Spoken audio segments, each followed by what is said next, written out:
दे यार वे नप मेरी उंगली ते ले चल पार ओ ले चल पार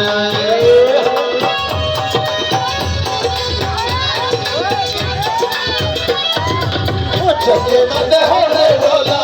अरे दे यार वे नप मेरी उंगली ते ले चल पार ओ ले चल पार दुखी होवे यार दुखी होवे